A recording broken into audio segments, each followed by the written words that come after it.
ngiye impamvu telefone yawe irya data cyane. Ku bantu bakoresha WhatsApp ushobora kuba akantu utarukazi.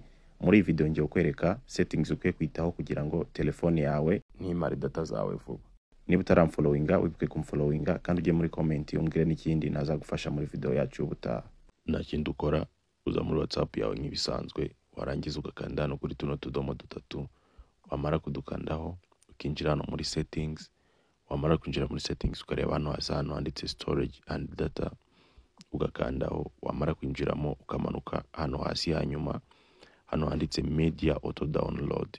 Hano kuvuga ngo tuba tugiye kureba ibintu bishobora guhita downloading mu gihe bitwerereje kuri WhatsApp mu gihe turi gukoresha mobile data cyangwa se mu gihe turi gukoresha wifi. Aha mbere when using mobile data iyo ukanzeho urabona ko harimo amafoto, audio, video ndetse na document. Ahangaha nuvuga ngo ugiye kwemeza ni iki bakoherereza kuri WhatsApp kigahita downloading mu gihe uri gukoresha data zawe za telefone.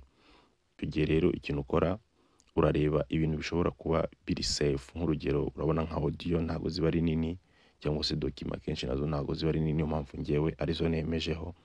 Ariko uje ukemeza ibi byose urumva icyo gihe mu gihe uri gukoresha data zawe zishobora gushira vuba.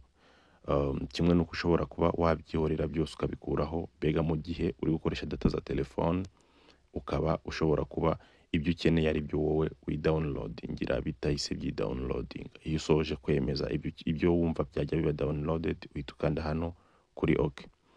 Uraza ahangaha kabiri when connected on wifi.